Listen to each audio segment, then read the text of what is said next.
Welcome back to Got No Control Podcast. I am your host, RONEK. And before I introduce my special guest today, I want to make some special announcements. Make sure to head over to gotnocontrol.com and check out our merch. Grab yourself a tee, a hoodie, and so much more. gotnocontrol.com.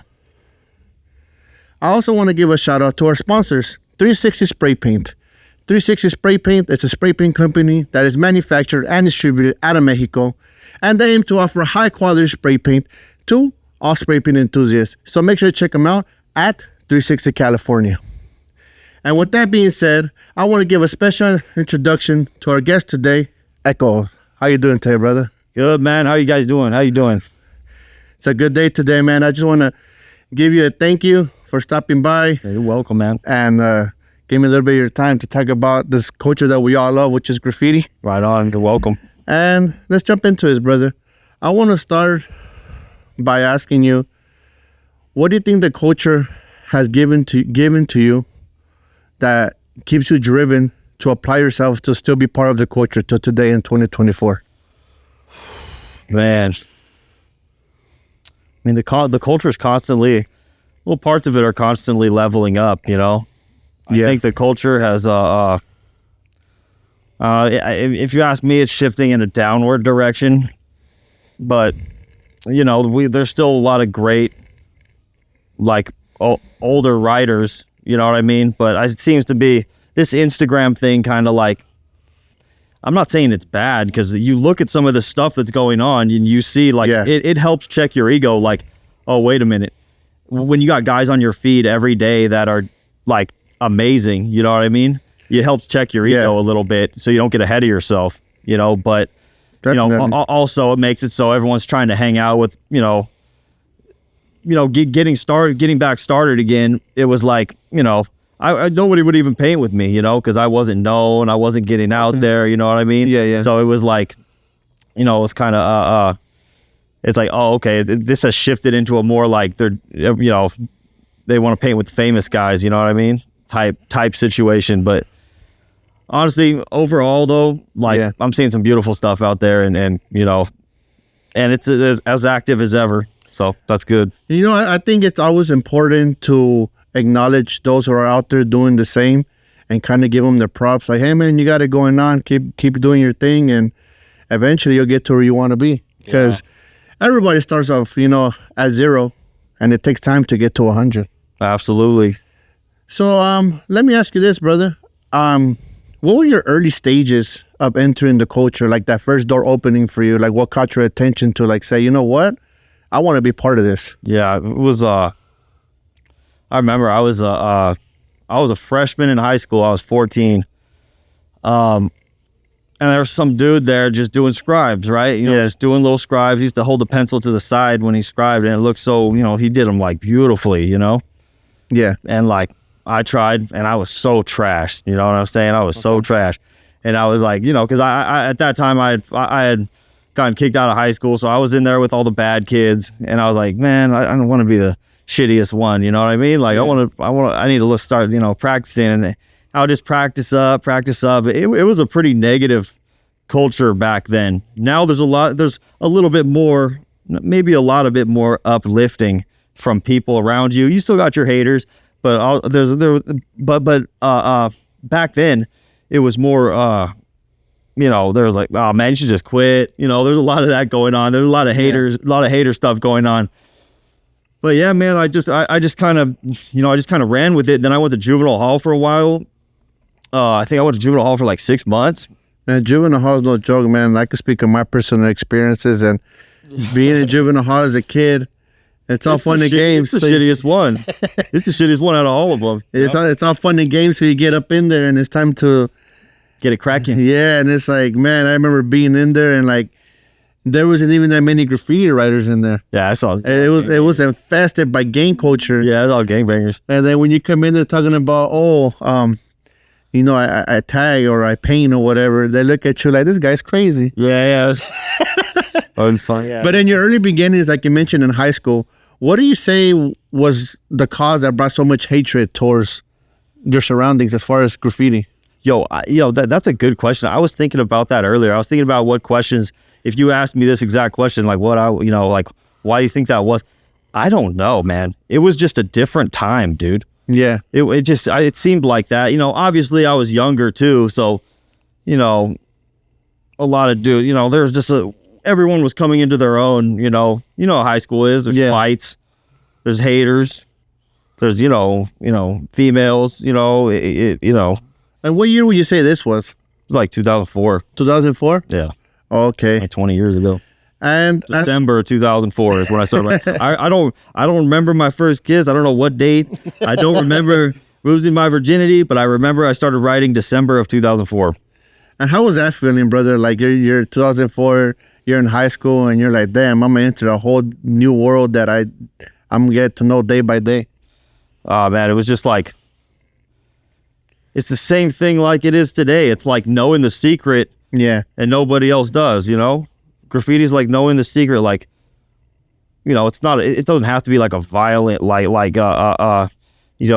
they paint it as some like ghetto, like violent thing. But when you're out there painting on a train or painting on a wall, it's very peaceful. And that's why a lot of people like it. It's actually very peaceful. You know what I mean? Even when you're up there on something high up or whatever, it's very peaceful, And did you have any early influences, maybe like a writer that you seen that you probably didn't know or recognize, but you were like, damn, that's pretty cool right there? Oh, man. We grew up on those. We had Infamy, obviously, was a big one that came out. And then first ones I seen were War 1, War 2, War 3. We had T-Lo, Evil. And those are some good ones. I remember watching great ones, dude. I remember when the Bucket, that one went super crazy. I didn't see War 4 like that. I think they came out with the fourth one. I'm not really sure, but I remember War 2 specifically, and they would just go through the video. And what was the guy? I don't know if he writes anymore. What was his name, dude? There was a lot of them. He was bad. He was bad though, dude. He had like a bad beat to his thing. He's from TKO. Lifer. Okay. I remember that one. That one hit different. Yeah. Even when I watch it today, it still hits different. You know, stuff like that. But I would also see Mir 1, and I just could not imagine. I remember I used to go to Workman's on Melrose. Yeah. Because that was the only graph shop around. We didn't have, 33 Third wasn't really around. Okay. Back then, it was Workman's. I think there was one at Montebello, and there was one at there's one on Melrose, and that's where we had to go to get streakers and all that crap. And coming from Orange County, it's kind of a mission. Then so from Orange County to Melrose, how long would you say that would take you to get down there? Oh man, it takes longer now, but back then it used to take like 45 minutes. 45 minutes? Yeah, 50 minutes maybe. Now it takes like an hour and a half. You know what I'm saying? Yeah. On the bus, just saying, you know what, I'm gonna go on a mission and let's do it. Yeah, we usually had a ride. I never took the bus all the way there, but we usually had a ride. I got a funny story, brother. I used to go to Worksman because growing up, my friends, my best friends were punk rockers. Yeah. And down the road from them, there was this spot where my buddies would get their leather jackets to draw on. Yeah. So I would tag along with them, and when they would get their jackets, I would go to Worksman. Yeah. And to me, that was like the best feeling ever, bro, because I'm walking into this place as a kid, to me, it was like my toy store. Yeah, it was awesome. It was really awesome, man. And it wasn't like everywhere like that. Now it's even better. They got all kinds of cool stuff, but I feel like it's just like those gems that nostalgic aspect to it is kind of like, there's a lot more of it, but it's not a problem too. It's a toy store over there at Made Fresh too. It's great. Shout out Made Fresh, man. Yeah, shout out Made Fresh with my boy Doom. Shout out, man. And going through these experiences, right? Like looking back, you tell yourself, like, damn, all this stuff that I went through to get my stuff to do my thing, and to have so much stuff accessible now. Like you could literally just go on Google and whatever you need will get shipped to your door. Yeah. Rather than have to hop on a bus and do these missions or encounter who knows what to get your stuff. Yeah, come up. How does those thoughts process to you? Like, damn, so easy now compared to back then. Well, it's easier, but it's also more expensive. I mean, we used to like the Krylon. The Rusto used to skip when you sprayed it, like back in the days, like back 2005, 2006. Yeah. And I didn't like it very much. It kind of messed me up. It was better, higher quality paint, but it also, it skipped really bad at the first like little sprays, and outlines done in a Rusto just looked like crap. So I was more of a Krylon dude. I like the smoothness of it. Yeah. And it was like $249 or whatever. And then we'd like, we would do walkouts and stuff with Walmart. You could still do walkouts in Walmart back then. They were barely starting to get in with that lady in the front, that takes the receipt.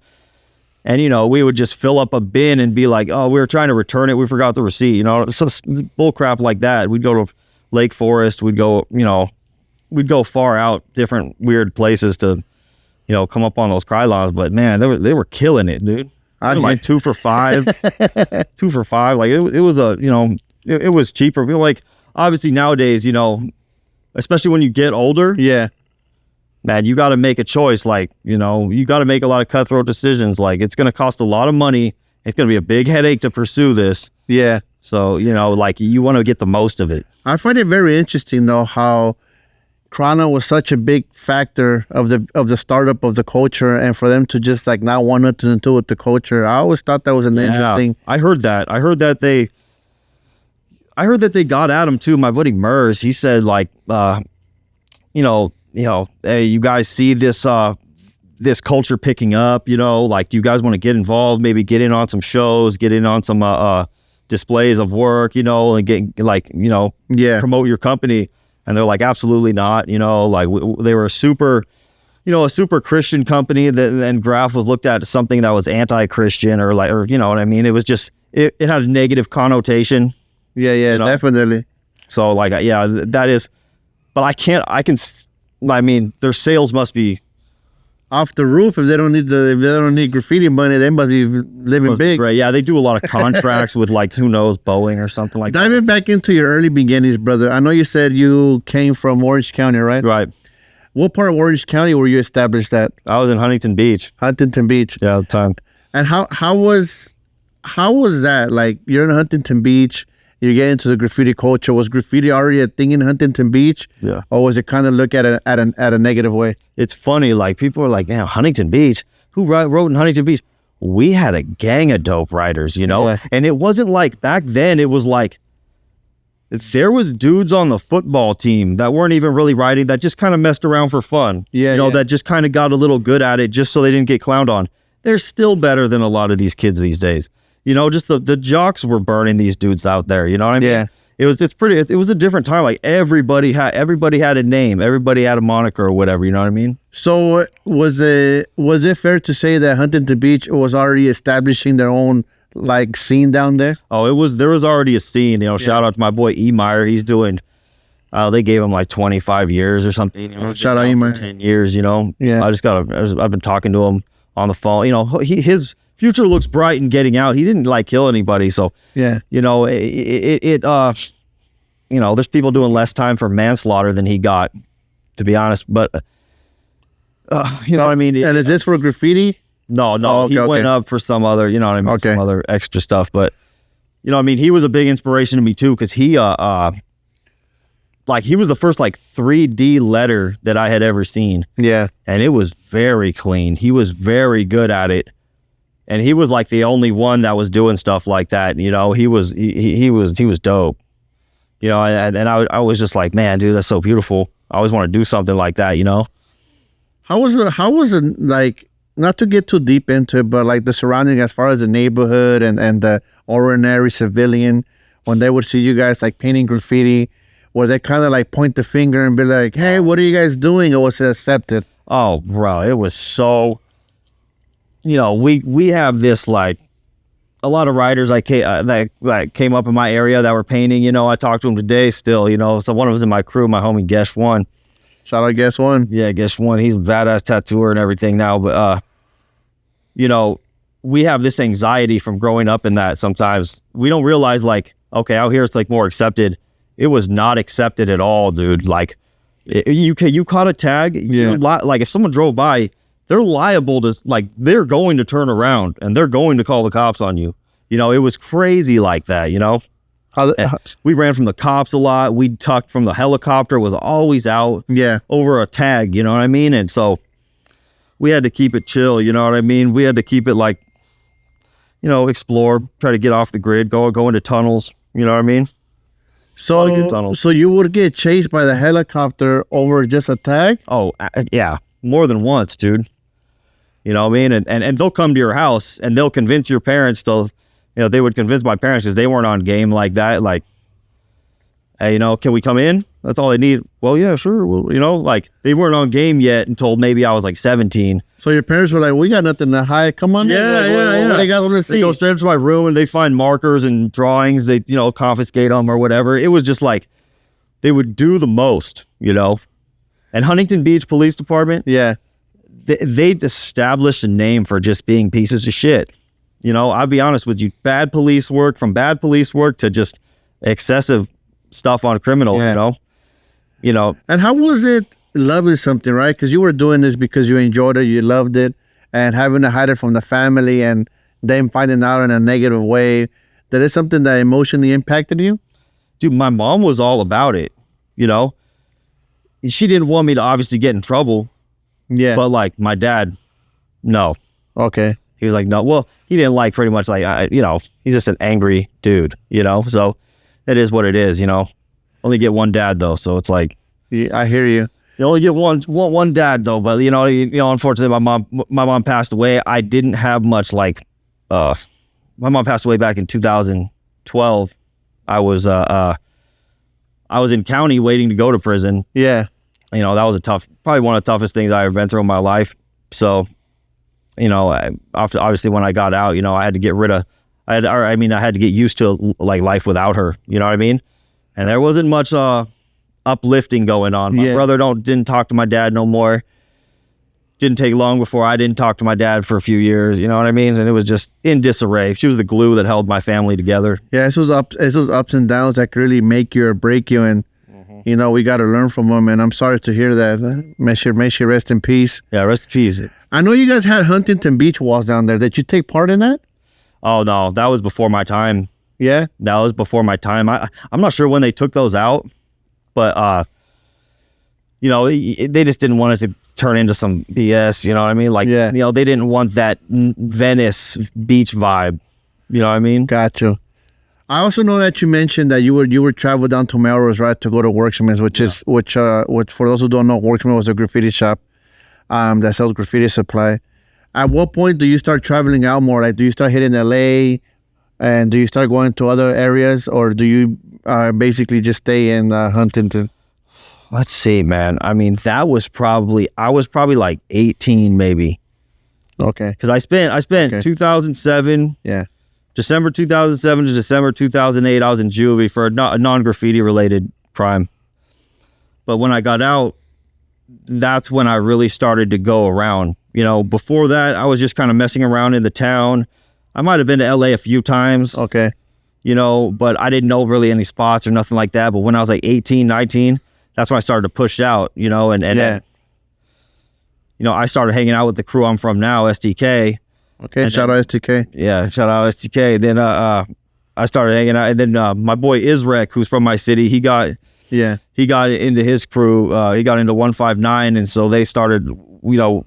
He would go out, and we would go out to LA more. We started to meet more LA cats. 159 was a lobby's crew, right? Yes. Okay, yeah. Shout out 159. I used to paint with someone back in the day from 159.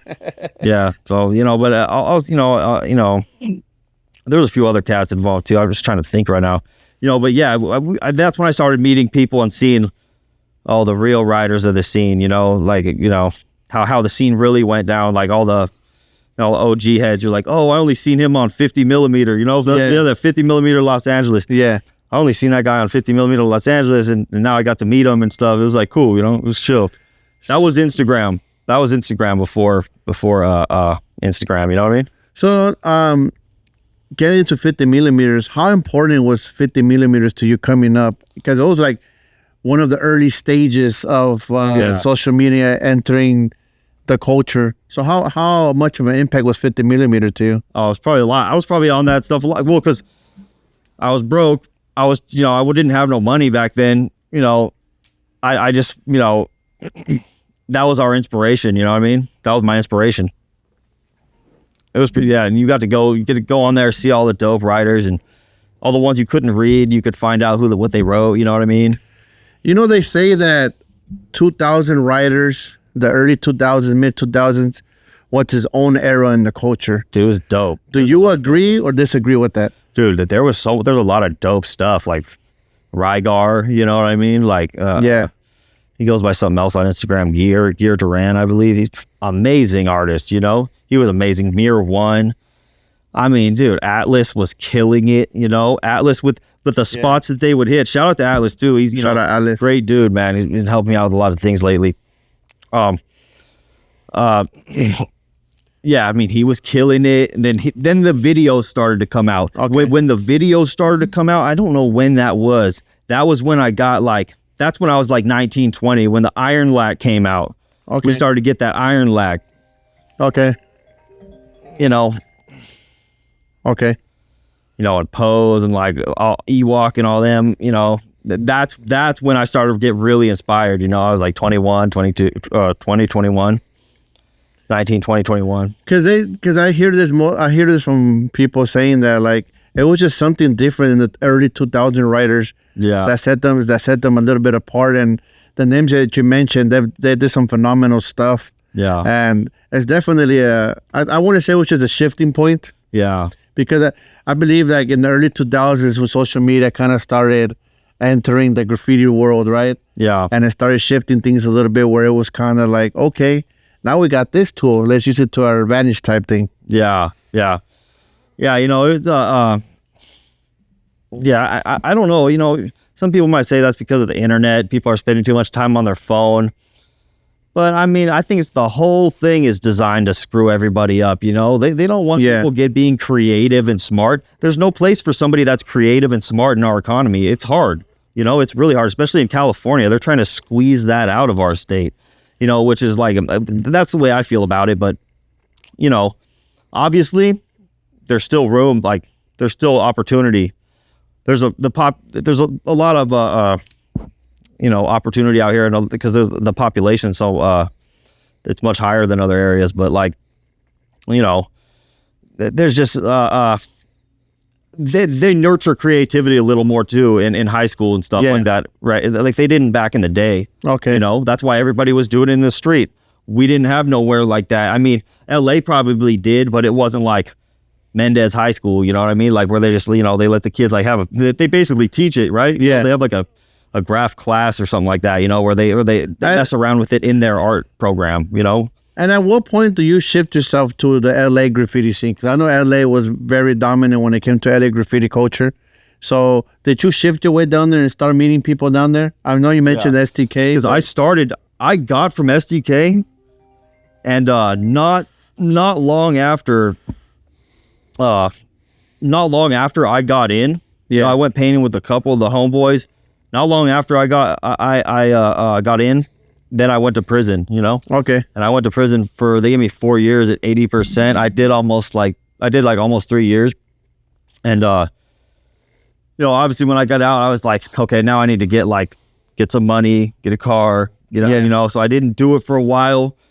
I was like, you know, struggling, you know, I wasn't really like struggling, but I was like, you know, obviously I met a girl that dragged me through the mud. My fault too, but you know what I mean? Whatever. Fuck that bitch. Anyway, so yeah, but I had to pull myself out of the mud from that. Yeah. And then like I was working in the union and I got hurt. I hurt my shoulder. Okay. My left shoulder. And I had some old ass iron lac paint with the pink stripe, and like it barely worked. It took like 5 minutes to get them to spray because they were like 10 years old. They were from back before I went to prison, you know? Yeah. They were old cans. And I was like, man, this is some bullshit, dude. I'm going to try to see if I can, like, this made me happy back in the days. We're going to give this another go. And I started painting, and I was like, dude, that was fun, but damn, that shit sucked. You know, I would just do Old English to try to practice my lines and curves and stuff like that. I would just do Old English STKs. You know what I mean? And I was like, fuck it, you know, I haven't talked to anybody. I've talked to a few people here and there, but I hadn't talked to anybody in a minute. I didn't say I was like on the grid again, writing or whatever. You know what I mean? Then eventually, like, they caught word or whatever, like, man, you writing again? Oh, word up, you know? Like, let's go paint, you know? Then I linked up my boy Sensei, you know? Yeah. Crushing it. Shout out to Sensei and Vandal Union. Yeah. Killing it. It's dope gear. But, so being in the West Coast, right? You're in the West Coast, Huntington, LA, maneuvering your way around. Did gang culture ever impact you as far as like being a writer and having to maneuver your way around, or was it always just like a neutral for you as far as just moving around? Dude, it's pretty neutral, man. I mean, no one was really tripping, like it, it's, if you live in the general area of Los Angeles, I don't care if you're north of LA in Ventura or you're south in Orange County. LA is the Mecca, dude. That's where you want to go. That's where you want to be. Yeah. That's where you're seen. That's where the dopest graph is going down in California. In California, I would say, yeah, for sure. Okay. Maybe in the world, at one point, yeah, but maybe in the world, maybe in the country, maybe. I mean, definitely, I get you. And graffiti, right, bro? Graffiti culture 2024. It's what it has become today, but down the road, like 100 years from now, 200 years from now, where do you see graffiti at? Oh, I was thinking this, because AI right now, it can pump out beautiful images. You can kind of tell right away if it's like, he used,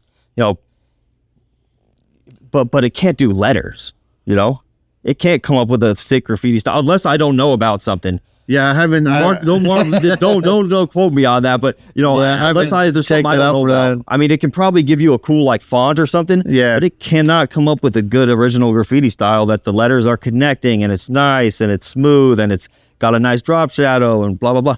Like I haven't seen one that can do that yet. So right now, that's what we have. But I feel it. Because I know I was made aware now that interesting question. I seen that there's a machine, right? There's a machine that you could put the machine to a wall and it'll start printing the mural. Yeah. So you don't gotta technically hire an artist. And all they'd have to do is make a bigger one. Yeah. But I mean, how much is that machine to And I've also seen maintain it? What if it fucks up? Yeah. That's a big. And another thing that I've witnessed is like stuff like wall graphics now. Like it's becoming very popular to instead of painting something, you print it on some type of vinyl and then you just slap it on the wall. Yeah, vinyl. Yeah, a lot of dudes. Well, vinyl peels off too. Like I was looking at even vinyl like signs, like on businesses. Like I see it peeling and stuff, and I'm like, oh no, hey, hand painted does last longer. It looks better when done right. You know what I mean? I mean, I know amazing there's an amazing sign dude from my city named Smart Alex Signs. He used to write too. Okay. Amazing sign painter. But I mean, his signs are like immaculate, but that's at like the highest level. You know what I mean? He's like the highest level. So diving into the conversation of making a profit from your skill, right? Right. I know it's a very sensitive subject speaking on that because some individuals feel like you shouldn't profit from your skill. They feel like you should just stay rooted to the original aspect of the culture, which is just getting up and doing what you got to do. Right. What is your take on that? If you can make money doing it, you definitely should give it a go. If not, abandon everything else to pursue it 100%. Yeah.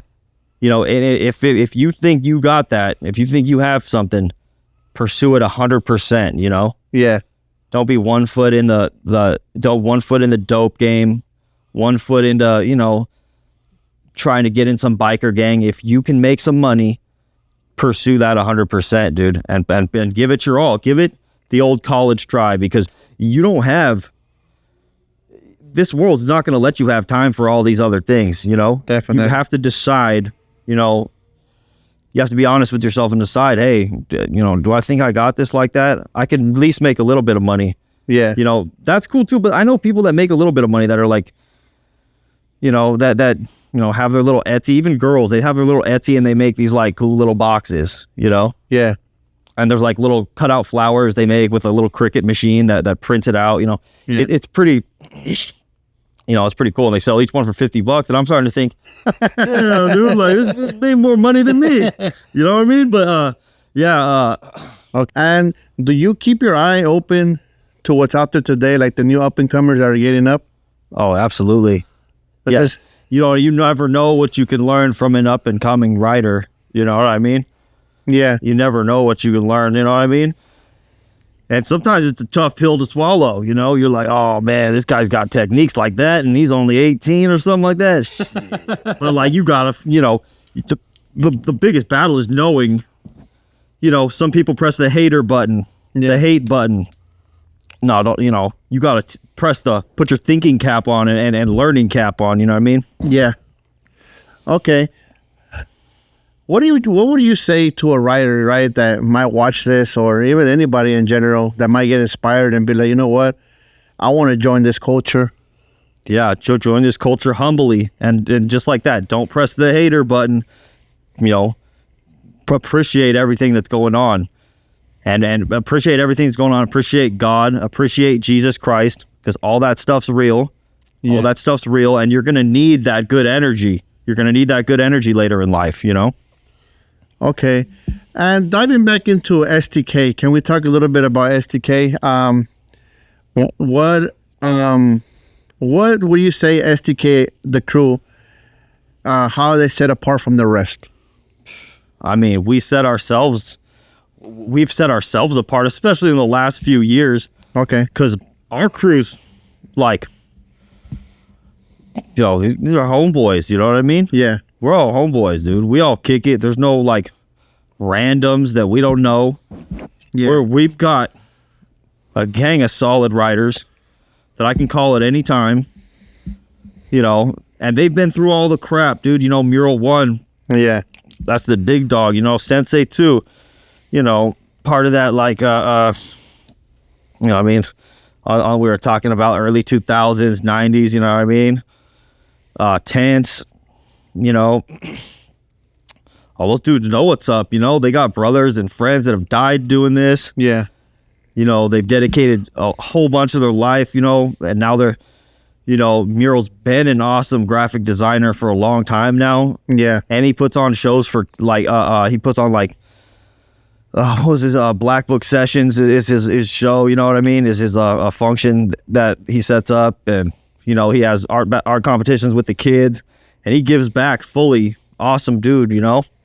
Have you guys... I have a lot of respect for all the guys, you know?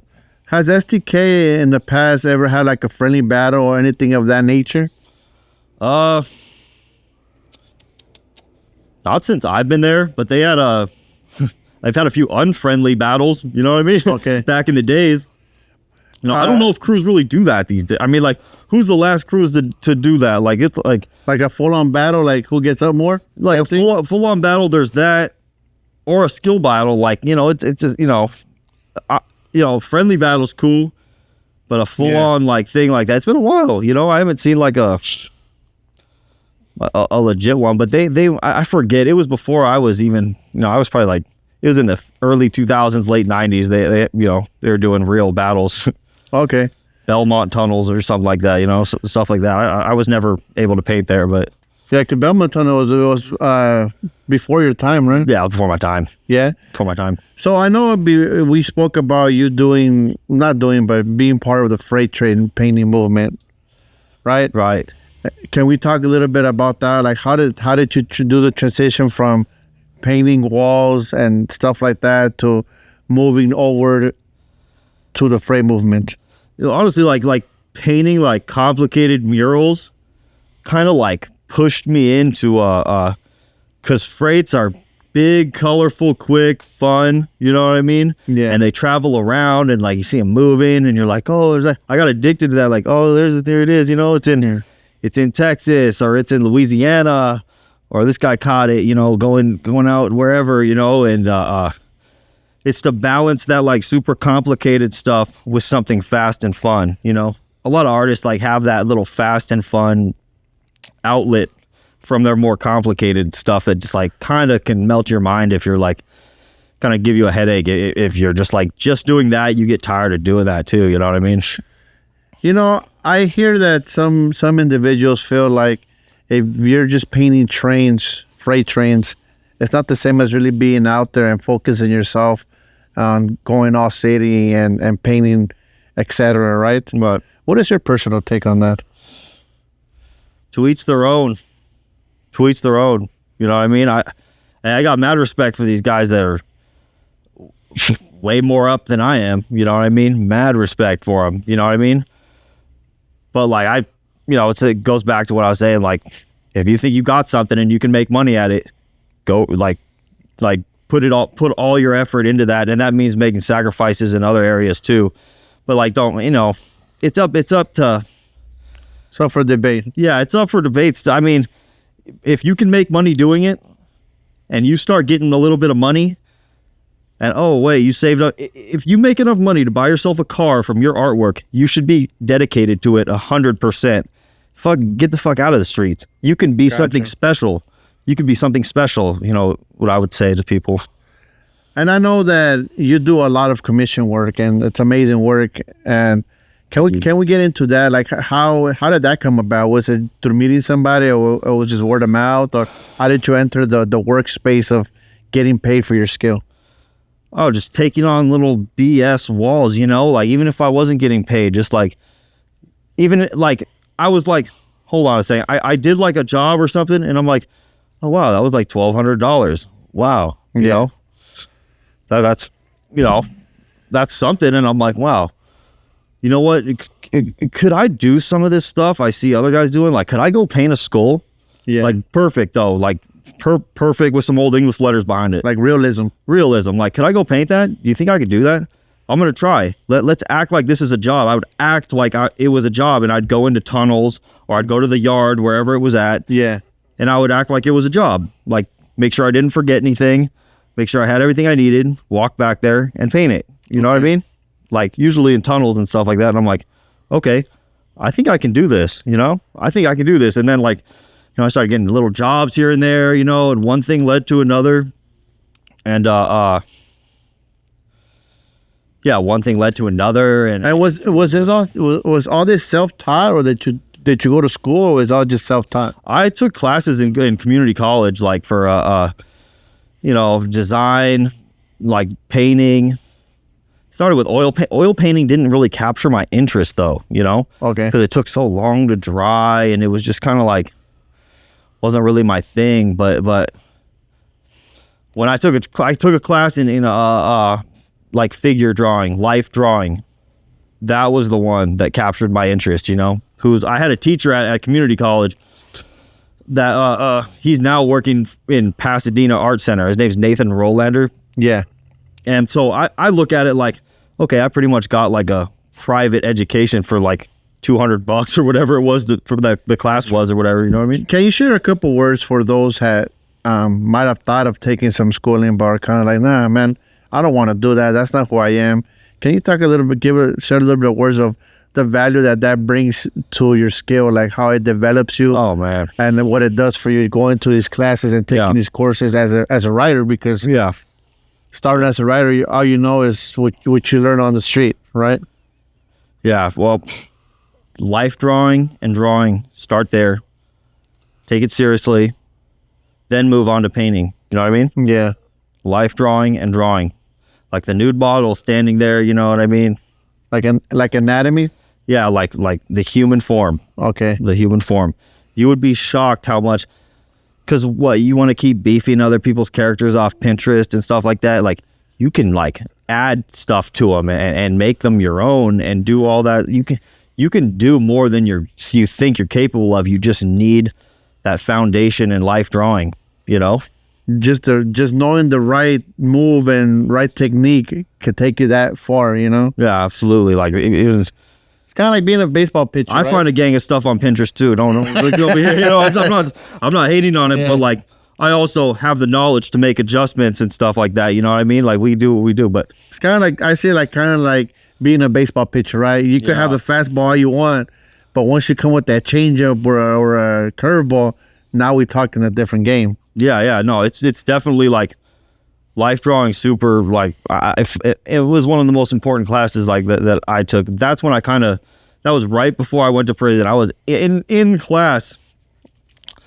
I was like almost done with the semester or whatever, and that's when I went to prison. But what I learned, I took to prison, and I started drawing. I would try to draw like the dorm, and I have like drawings of the people on the racks and stuff like that, and like rolled up mats. That's graffiti what led you there? That sent me to prison. No. Okay. No, there was some other stuff. You know, I was hustling, making money. Gotcha. You know what I mean? Because I didn't really have. What is one thing that you would say graffiti has done for you aside of giving you the skill to provide money and, you know, put food on the table? Oh, that's all extra, man. What do you think graffiti has given you that's something that you would carry for the rest of your life, even if you stop painting or not? It's given me the peace. It's given me peace. It's introduced me to a gang of great people that I would not know otherwise. The gang, it's everything. It's giving me, like, now I know more dope places to eat.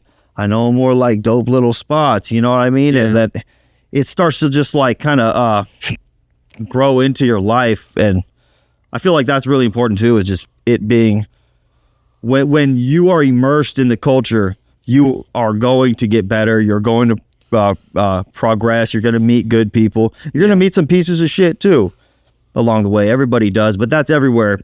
It goes both ways. You could get a job at Smart and Final. I guarantee you there's a piece of shit in there. You know what I'm saying? There's a piece of shit in there working or whatever. You know what I'm saying? But I'm just saying, it all in all, it's a great experience. It is, and just be humble about it. Take it humbly. Don't get ahead of yourself. You know, I feel like everyone has their own perception of what a real graffiti writer is and how to paint and how to go about, you know, doing your thing. But in your personal perspective, what do you feel is like the right way to attack a graffiti piece? Like if you're going in, whether it's a background or no background, how would you execute it, and what would be something that you would do? Like, what's a good execution for you? It depends. Like if I'm doing any kind of depth, I start with the darks first. You know. Yeah. Darks first, because that's how I learned in school, was darks first. Like that's how we would start dark. You know, I think watercolor's different. You start, you know, you build the layers with like from light to dark. Yeah. But you know, we start darks first in painting and drawing. So, you know, also I don't do I get my sketch. I find out where I'm gonna drop the obliques is what I would call them, because it, you know, the bars, 3Ds, whatever, call them obliques, whatever, call them whatever you want, but find out where those are, get your sketch up, and then do the background, because the background is what makes the piece like bang. You know what brings it to life. Yeah, it's what brings it to life. Then do the background, and that way you're not cutting in. It's not, you know, you're not. There's no paint like getting into your letters when they're already complete and stuff like that. Like, you know, it's just. And that's the best way. That's the way I like to do it. You know. Being from Huntington, brother, has any writer from any other part of the world kind of influenced you a bit? Oh yeah, a lot, man. Definitely. Totem too. I got to work with Totem too in Orlando. Okay. Yeah, he's badass, man. He's badass. He was definitely one of my favorite writers. He's still one of my favorite writers, if not my favorite writer. You know, he would do those amazing like mech pieces. Yeah. And that just used to puzzle me, you know, like, geez, it still does. It still does. But, you know, I mean, he's an amazing writer. He has gifts that are not, he's not using no AI. He's got the gift. He can do manga. He can do all kinds of crap. And he can, you know, he's, oh man, ridiculous, you know. Same with Soulfuls, you know, those freestyle versions. He does them in 1 hour or whatever, you know. It's like, what the fuck, you know, that's insane. But yeah, there's a lot, man. Have you seen what that guy Hello Bray is doing? Seoul FX. I got to meet him at Meeting of Styles Los Angeles. Badass character, dude. You know what I mean? Yeah, what you said? Seoul, Siul FX. Okay. Amazing character guy, dude. Like probably one of the best out there. You know, Nash. Have you ever had an encounter where you kind of like, you meet a writer that you kind of like, oh damn, I've been waiting to meet this guy, and his attitude and his character, it's like a whole different persona than what his work is, and you're kind of like, man. Oh man, what? Honestly, nah. You know, I've met like Totem. He's kind of a dick, and he knows he's good. I'll say that. I'm not gonna say he has a big ego, but he knows he's good. He's more of a father figure. Like, listen here, son. You know what I mean? But that's fine, because he's badass like that, you know. So when he talks, I will listen. But definitely, meeting Nichos, he was actually really cool. He's real cool. You know what I mean? You're surprised that not everyone's a piece of shit. Because man, you got guys that are out of the country, bro, that are just killing it, bro. Like, yeah, they're killing it. Like this guy that I brought up earlier, Hello Bray, right? He has like he has like his own style. Oh, that's another dude that just fucking dude. With like the I think it's the Astro Fat Cap, if I'm not mistaken. Yeah. And he just like that's all he uses, and he really built the momentum for himself. Oh man, yeah, he's inspired a lot of work that's out there these days. You know what I mean? Including some of my own. You know, I just like the movement in his work. Yeah, he's badass. He's official. You know, definitely. You know.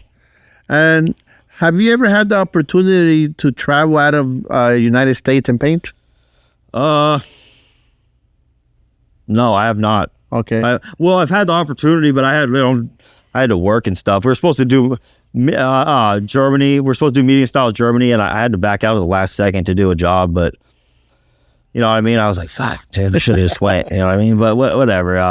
He'll come back. No, yeah, but I definitely want to do some more of that. Like while we still can, the way the world's working and the politicians that we're putting in office, who knows how long we're going to be able to travel for. Yeah. So, you know, I'm thinking that we might be able to. How was it being a writer during COVID, brother? Like during the COVID area, like how was it? I just like the gas cheapness. I was like, man, it's on like $2.50 a gallon, and I had a V8, and I was like, no one's on the freeway. Yeah, it was it's so easy to get out here, but I was already doing that. You know what I mean? I wasn't one of those what do they call them? The dudes started in the pandemic. You know what I mean? I wasn't one of those pandemic dudes. I was already doing it. You know what I mean? Yeah. But like, you know, I was just like, oh wow, this is cool. This is cheaper, and everyone's killing it. You know? Yeah. It was it was good times, but you know what I mean? Do you think it was short-lived? But yeah, do you think it was more relaxing, just the fact that there was nobody out there, you could just do whatever, people ain't worried about you if you're painting or not? Oh man, I mean, yeah, you know, people ain't worried about it. You know, yeah, you know, I didn't hit downtown much. I didn't go downtown much. I think only one time I went downtown. Yeah, but you know, obviously, like there was nobody out and about. You could really just do whatever you wanted. Cops didn't want to touch you because of the COVID disease or whatever, you know what I mean? Because of the flu. It was definitely a whole different time in the era, especially for writers, because you were talking about a time where you could just go ham. Yeah. And like it was cool though, like, you know, it definitely saved it. Like it was fun. You know what I mean? But like obviously like, you know, obviously not fun for like it really was. That was a big turning point in like our entire culture in big cities, you know, like wow, dude, we really got to see like how much control they can have and how they can turn people against one another in the snap of a finger, you know. And you got some retard Anthony Fauci telling everybody what to do, flying out his ass. It was definitely a different time. And get back into your early stages, brother. Not to dive too deep into there, but coming up, right? If you couldn't make it to Worksman to grab paint in Huntington, how else would you go about it? Was it kind of like a hardware store, or it's like Walmart for the crime laws? You know what I mean? Walmart. Yeah. Eventually in Santa Ana, we had a place called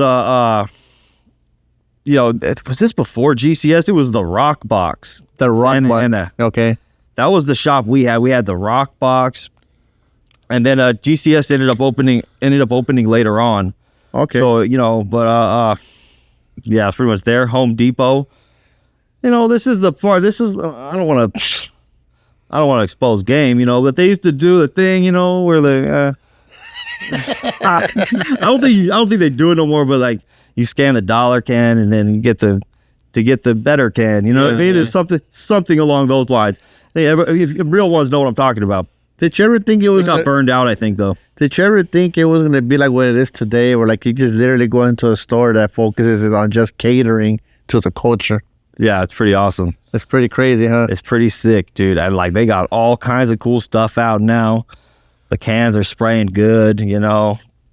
Yeah, it's pretty rad, dude. You know, and honestly now it's cheaper than like that's how much the times have changed. It used to be like when you were you know, you're like, I'm not buying that expensive crap, and you go to Home Depot. Well, guess what? There's like $8 at Home Depot, or there's $7. Are they still? I haven't been there because I'm just disgusted. I don't even want to look at it. Yeah. You know, but honestly, yeah, you know, they were like, they got it for like $7 or whatever, and like, you know, I know you mentioned also FX File. You said his name's Seal. Seal. Sorry.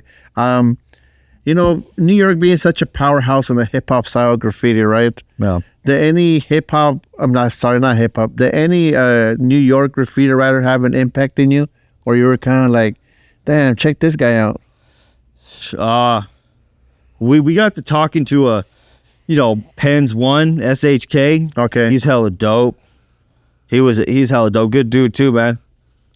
I got to make a trip out there soon. And then also Typer from New Jersey, hella dope, good dude. You know what I mean?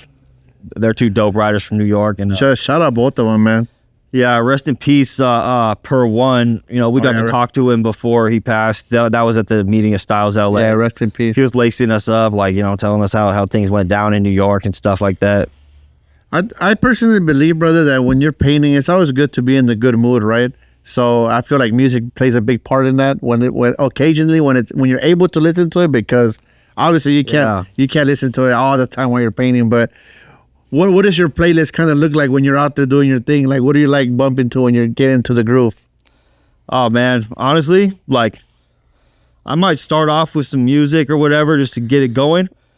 But after it chills and I calm down, dude, I'm a podcast guy. I listen to podcasts. I listen to like talk shows, like about like physics and where we're at in physics, and like, you know, sometimes Joe Rogan, sometimes what's another good one? There's a few. You got to watch the bullshit though. There's so much disinformation out there. There's like, you know, like they'll have a whole bullshit segment about how, fucking Jesus and Satan are the same person. I heard the argument. Get the fuck out of here. No, they are not. But anyways, yeah,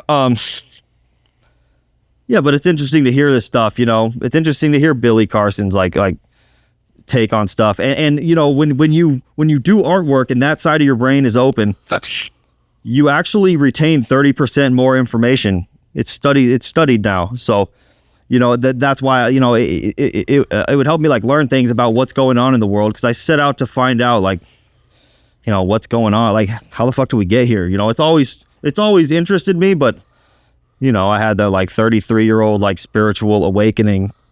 Okay. I was like possessed, bro. Like I had to find out like what the fuck was going on, you know what I mean? But and now that we dive into that subject, brother, I know that you're big in painting Christ, right? Graffiti for Christ. But now I am, you know, my conviction is stronger than ever now, but you know, I've always believed, you know, I always knew there was something else out there, but being out here right in the West Coast, is it kind of hard to get others to understand why you paint Christ? I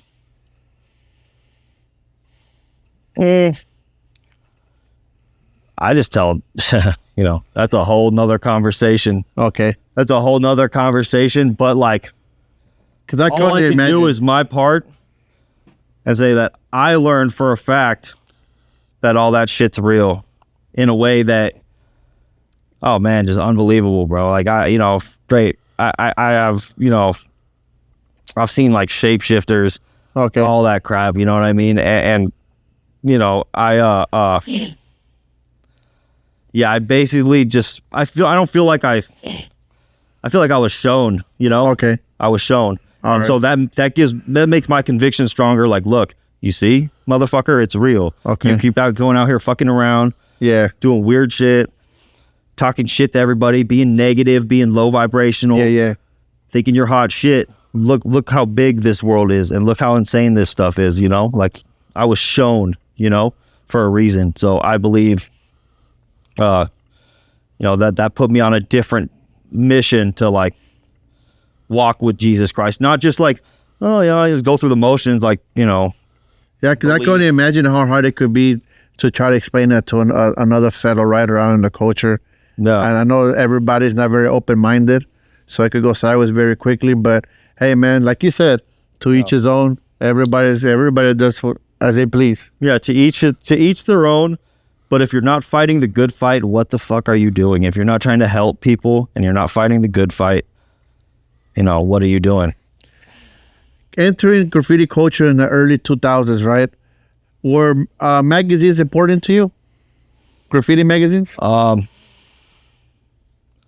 Magazines, more books. Like Okay. we would hit like back in the days, we would hit Barnes and Noble. Like Barnes and Noble had like the little freight train books, and that's where I'd see like the dudes from Sao Paulo or the dudes from, we would have cool like little freight books, of all different freights and like the history of freights. Yeah. Donnie White, stuff like that. You know what I mean? But like more Barnes and Noble, definitely. Okay. And these books, right? Was it something stunning to watch? Like, damn, there's people out there like myself doing this, and they made it to a book. Yeah. Was that something that would kind of push it to like, then I want to get published now? Yeah, always wanted to be in a book. I always wanted to be, whatever. But I didn't really see a future in it until I started getting money, You know what I'm saying? Like, obviously, like, I was like, oh, that's cool. I wonder how you go about that. But like, obviously, I'm from Orange County. It's not a lot of opportunities. Yeah, it's not that much. Well, now there's kind of more. Yeah. Obviously, but like back then, it was kind of like, you know what I mean? Okay. Not that much. Not a lot of opportunities to be seen, and I didn't really know how to go about it. It just happened to me. I didn't like. That's why I believe in God. Like, I believe God came in and gave me that. He gave me these opportunities to do my thing. Because I done fucked up everything in my life, bro. Like I've done a lot of dumbass shit. I was like, damn, I can, for all this good stuff to start happening to me, oh man, it must be fucking God, Do you have a chase story you could share with us before we get out of here? Actually, one that happened last week. Oh, well, the recent one. Yeah, I know, but what the fuck?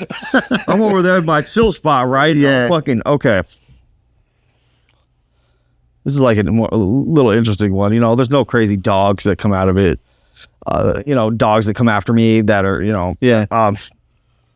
So this cop pulls up. It's like a sheriff. I don't know if he was back there just to like write a report. Yeah. Or if he was back there to, hitchhike to the moon. I don't know what he was doing back there. But anyways, he pulls back there, and I got all my paint out.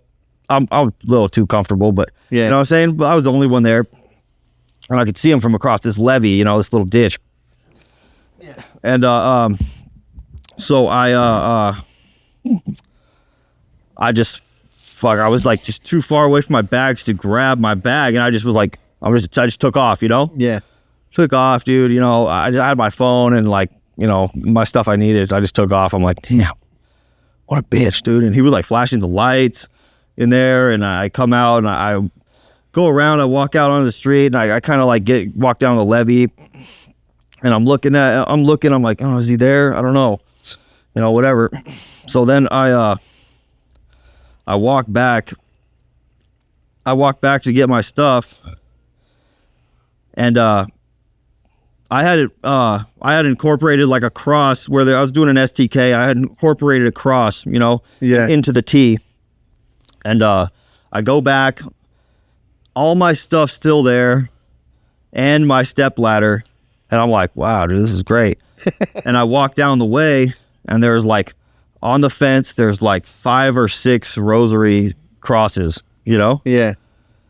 And I was like, oh man, what are the odds? I'm doing this cross, and then the cop comes, and I'm, because I've heard about people getting hemmed up right there a little bit too. Yeah. But, I put one in my car, and it's still there to this day. You know what I mean? Man, and I feel like God protected me there, because it's raining pussies. I get hit with the dick. I have bad luck. I have my whole life. Yeah. You know what I'm saying? But, so I, that's how, that's how it usually goes for me. But now that I feel like I'm walking with God, starting to walk with God, Yeah. I like I said, I was shown, Definitely, brother. And man, again, I want to thank you for stopping by. Absolutely. And giving you a little bit of your time. I know it's hard to make it to some stuff like this, but before we get out of here, brother, is there any shout outs you would like to give out to anybody? Oh man, obviously shout out to Vandal Union. Okay. Rob Sensei 1. Shout out to Atlas. You know, he's always looking out little jobs and stuff like that, and just, you know, all in all, a good dude, man. And shout out to my homie Mural One, always holding it down, dude. Shout out to my buddy Vela Art, always doing beautiful artwork, man. Check him out. Shout out to oh man, I'm gonna forget some. I should have thought about this. You know what I mean? Who else is doing stuff? Shout out to my boy Gibby. Shout out to Mexihanas in Long Beach. I haven't gone over there, man. I gotta go check him out, man. Fire. I gotta go check him out. Yeah, you know, obviously shout out to STK. Shout out Alloy One. Alloy for always giving me good advice on things, you know. And Yeah. Alloy and Sente are like my guys I reach out to if there's like anything weird. Okay. Hey, what's up? This motherfucker's talking shit. Did he even get up like that? Oh fuck no, he didn't do shit. You know what I mean? They always give me great advice. Yeah. So you know what I mean? Shout out to them too. Yeah, man. Love all you guys, man. And I got this last question I want to give to you, bro, before we shut down. When we're all gone, brother, when I'm gone. Oh, shout out to my buddy AI from my crew, AI. for basically like fucking being like an angel, and he had been going to the church before me. Uh-huh. You know, obviously he laced me up. Okay. And getting to my last question. When we're all gone, brother, what do you want the world to remember you in the culture for? Remember your ass in the culture. Being innovative, and always fighting the good fight.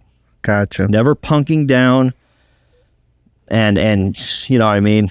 You know, it probably cost me a lot of fame. You know. Okay. Some of the things I say, and some of the things I repost, some of the things I comment on, some of the things I talk about. But you know, I feel better when I do so, because I feel like maybe somebody will listen. Maybe I can help somebody. And Definitely. you know, that's important to me. It definitely is important to be able to speak as you want and share your ideas with others that might think the same as you. Yeah, share ideas and share facts, you know, if people are confused, because there's a lot of bullshit out there. You know what I mean? You're definitely right. And again, brother, thanks for stopping by. I appreciate Thanks it. for having me, dude. Make sure to like and subscribe, and make sure to hit gotnocontrol.com. Check out our merchandise, t-shirts, hoodies, and much more. And we're out. Till next time. Peace.